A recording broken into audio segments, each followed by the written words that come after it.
Hello student, कैसे हैं आप सब। एक बार पुनः शिव कोचिंग क्लासेस पर स्वागत है। उम्मीद करता हूं आप सब अच्छे होंगे, मस्त होंगे, बेहतर होंगे, आपकी पढ़ाई बेहतर चल रही होगी। क्लास 12 केमिस्ट्री एनसीईआरटी में बच्चों आज का जो टॉपिक है तुल्यांकी चालकता किसे कहते हैं। तुल्यांकी चालकता व विशिष्ट चालकता में संबंध। क्लास 12 केमिस्ट्री में चैप्टर 2 और 3 मैंने यहाँ पर लिखा। इसका मतलब है जो न्यू एनसीईआरटी का बुक आएगा उसका चैप्टर 2 है और पुराने एनसीईआरटी में चैप्टर 3 है। इलेक्ट्रोकेमिस्ट्री अर्थात विद्युत रसायन इसका नाम है। तो इसके लिए सबसे पहले बच्चों आपको एक परिभाषा तैयार करना है कि किसी विलयन की तुल्यांकी चालकता उन समस्त आयनों की चालकता है जो 1 ग्राम तुल्यांक विद्युत अपघट्ट को VML में विलय करने से उत्पन्न होता है। समझ नहीं पाओगे, थोड़ा सा डीप में हम चर्चा करते हैं। देखो बोला है ना, किसी विलयन की तुल्यांकी चालकता मतलब तुला हुआ माप है। एक आयन के माध्यम से किसी भी विलयन की चालकता होती है, लेकिन तुला हुआ एक निश्चित मात्रा के द्वारा जब चालकता होती है तो उसे हम तुल्यांकी चालकता कहते हैं। जैसे बच्चों आपको समझाया जाता है कि आपके पास एक पात्र है और इसमें H2O भर दिया गया है। H2O मतलब पानी, शुद्ध पानी है, मतलब उसमें विद्युत धारा का प्रवाह नहीं होगा। बिल्कुल वर्षा का जल ले लो, बिल्कुल प्रवाह नहीं होगा। लेकिन यदि इसमें आप NaCl मिला दो, क्या मिला दो बच्चों? NaCl। तो जो ये NaCl होता है ये टूट करके Na पॉजिटिव और Cl निगेटिव में बदल जाता है। इन आयनों के कारण इसमें चालकता होती है, विद्युत धारा का चालन होता है। ठीक है, आपको मैंने एक प्रैक्टिकल रूप से पिछले साल कराया था, हो सकता है आप लोग देखे हो। जो बच्चे शॉर्ट वीडियो देख रहे होंगे उनको समझ में आता है। NaCl मैंने शुद्ध जल में मिलाया और इससे वायर पास कर दिया। तो मैंने देखा कि पहले जब शुद्ध जल होता है इसमें विद्युत धारा का प्रवाह नहीं होता, लेकिन जैसे आप इसमें NaCl मिला दिए, आयन मिल गया, आयन के कारण धारा बहने लग गई। ये जो पदार्थ होता है ये विद्युत अपघट्ट होता है, क्योंकि ये टूट जाता है, आयन के रूप में टूट जाता है। तो किसी भी विद्युत अपघटनी चालकता की जब हम बात करते हैं तो उसमें एक ऐसा पदार्थ होता है जो कि अपघटित हो जाता है। जैसे यहाँ पर जो चालकता होगी ये धात्विक चालकता नहीं होगी बल्कि विद्युत अपघटनी चालकता होगी, क्योंकि अपघटन के फलस्वरूप यहाँ पर आयन के रूप में ये हमें विद्युत धारा के संवहन के लिए कार्य कर रहे हैं, Na पॉजिटिव और Cl नेगेटिव। तो भाई साहब हमने ये समझा कि किसी भी विलयन में जो चालकता होती है वो विद्युत अपघट्ट के आयन के कारण होती है। अब इस विद्युत अपघट्ट की एक निश्चित मात्रा, बोला ना गया तुल्यांकी चालकता, यानी तुला हुआ एक निश्चित मात्रा से जो चालकता होगी वही उसकी तुल्यांकी चालकता होगी। अब बोल दिया गया है ना कि किसी विलयन की तुल्यांकी चालकता उन समस्त आयनों की चालकता है जो 1 ग्राम तुल्यांक, मतलब इस विलयन में 1 ग्राम तुल्यांक, यहां पर 1 ग्राम तुल्यांक यदि मिला हो, 1 ग्राम तुल्यांक, और फिर जो आयन बने उन आयनों की चालकता ही तुल्यांकी चालकता है। वैसे तो इतना तो क्लियर है कि किसी भी विलयन की जो चालकता है उसके आयन के कारण जो है ना विद्युत धारा का प्रवाह होता है वो उसकी चालकता होती है। लेकिन जब आयन की मात्रा 1 ग्राम तुल्यांक से निर्मित हो, अर्थात किसी भी विद्युत अपघट्ट की मात्रा 1 ग्राम तुल्यांक ले ली जाए और फिर उससे जो आयन हो उसके द्वारा जो चालकता बने वो उसकी तुल्यांकी चालकता कहलाती है। चीजें क्लियर? कुल मिलाकर के पात्र में आप 1 ग्राम तुल्यांक आयन मतलब एक विद्युत अपघट्ट डाल दो और फिर उससे जो आयन बने उससे जो चालकता होगी वही उसकी क्या कहलाएगी? तुल्यांकी चालकता, जिसे VML में विलय करने से उत्पन्न होता है। मतलब भाई विद्युत अपघट्ट है ना, हमने NaCl की बात किया, उसकी जगह HCl भी ले सकते हो, आयन के रूप में हो वहां पर हम इसका प्रयोग कर सकते हैं। इतना क्लियर बच्चों? अब जैसे यहां पे मैं आपसे कहूं कि ये तो क्लियर है कि मान लीजिए एक विलयन है, उसमें मैंने 1 ग्राम तुल्यांक विद्युत अपघट्ट मिला दिया, उससे जो चालकता होगी तुल्यांकी चालकता होगी। लेकिन यदि 1 ग्राम तुल्यांक भार 1 घन सेंटीमीटर विलयन में उपस्थित हो, यदि 1 ग्राम तुल्यांक भार 1 घन सेंटीमीटर विलयन में उपस्थित हो तो 1 घन सेंटीमीटर विलयन की चालकता क्या कहलाती है? विशिष्ट चालकता। ये सबको पता है ना, थोड़ा समझने की कोशिश करें। 1 घन सेंटीमीटर विलयन की चालकता विशिष्ट चालकता होती है और उसमें जो हमने आयन मिलाया वो आयन तुल्यांकी चालकता हो गई। कुल मिलाकर के तुल्यांकी चालकता और विशिष्ट चालकता दोनों क्या हो जाएंगी, बराबर हो जाएंगी।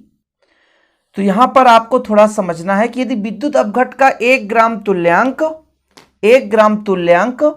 1 घन सेंटीमीटर बिलियन में उपस्थित हो, तो आपको इतना तो क्लियर है कि 1 घन सेंटीमीटर बिलियन की चालकता जो होगी वो विशिष्ट चालकता होती है।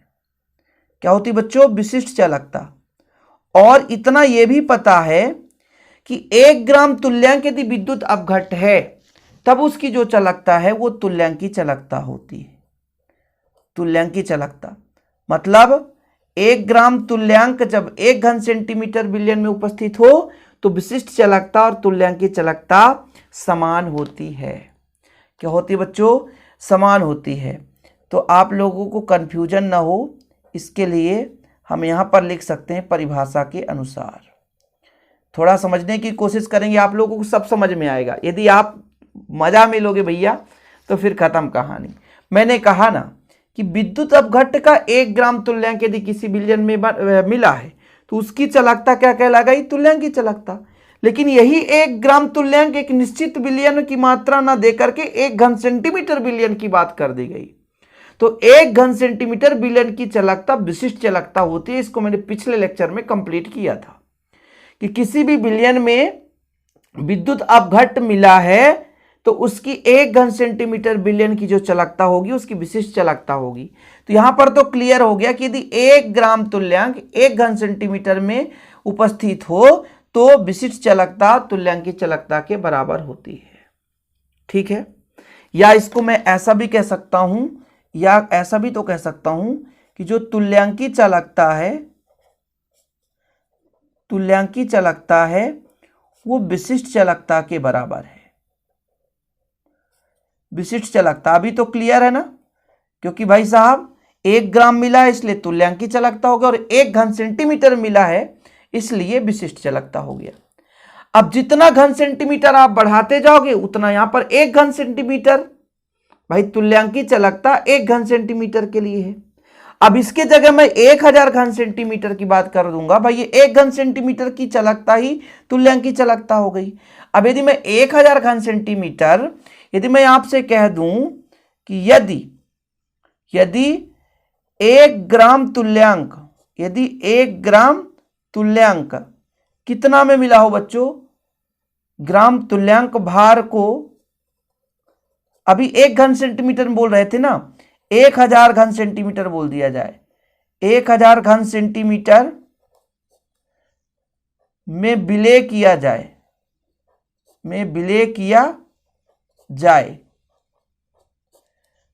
जाए तो कितना हो जाएगा बच्चों, जो आपका तुल्यांकी चालकता है वो 1 के लिए विशिष्ट चालकता के बराबर था। अब 1000 के लिए हम क्या करेंगे, 1000 का गुणा कर देंगे और विशिष्ट चालकता में। ये ऐसा क्यों हो गया आप सबको पता है। ये 1 घन सेंटीमीटर में जो तुल्यांकी चालकता वो विशिष्ट चालकता बराबर है, लेकिन इस बार 1000 घन सेंटीमीटर में विलय किया जाए तो इतना गुना हो गया। अब मुझे एक निश्चित लिमिट तो मान लो पता है कि 1000 घन सेंटीमीटर में है, लेकिन यदि कंडीशन ऐसा हो जाए कि मान लो हमें आयतन पता ही ना हो, इसी तरह यदि 1 ग्राम तुल्यांक भार को भी घन सेंटीमीटर बोल दिया जाए ना बच्चों, भी घन सेंटीमीटर आयतन में विलय किया जाए।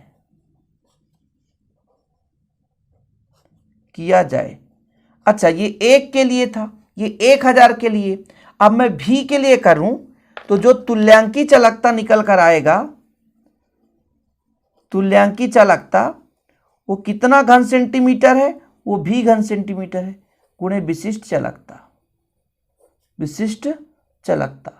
और देखो बच्चों यहां से एक फार्मूला निकल कर आया कि तुल्यांकी चालकता को लैम्ब्डा से दर्शाते हैं। इक्विवेलेंट है, कंडक्टिविटी चालकता है। और यदि मैं आपसे कह दूं विशिष्ट चालकता को कप्पा से दर्शाते हैं और ये भी घन सेंटीमीटर के लिए है, तो ये आपका एक फार्मूला बन चुका है। आप देख सकते हो कि तुल्यांकी चालकता और विशिष्ट चालकता में संबंध बनकर आ गया है। अभी निष्फिक्र रहें, थोड़ा सा निश्चिंत रहें, अभी और आगे की कहानी बची है, शेष है। आप लोगों को अभी और कुछ सीखना है इसमें, इसलिए वीडियो को लास्ट तक तो देखना ही पड़ेगा बच्चों।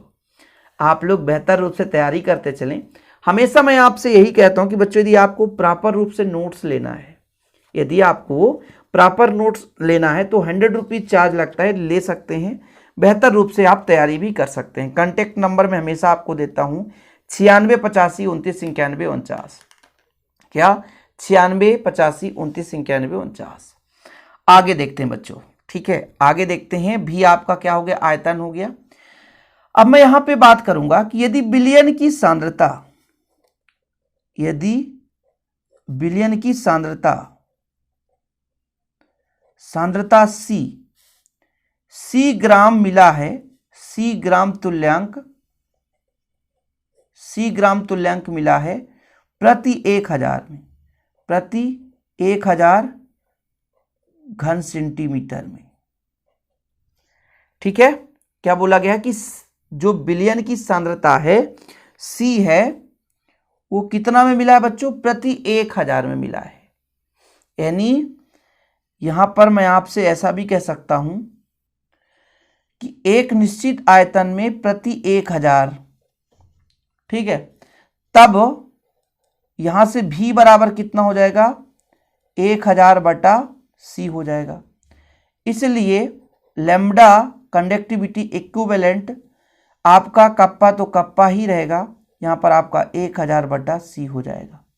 ये भी एक फार्मूला निकल कर आ गया ना बच्चों, ये भी एक आपका फार्मूला निकल कर आ गया। जरूरत है ना, जरूरत है। आगे यहां तक कंप्लीट है, इसको आप समीकरण 1 दे सकते हो, ठीक है। फिर मैंने ये चीज कर दिया, यहां पर लिख भी दिया कि समीकरण 1 से, तब तो आपको कंफ्यूजन क्रिएट नहीं होगी बच्चों। एक एक लाइन, एक एक स्टेप ही करते चलना है।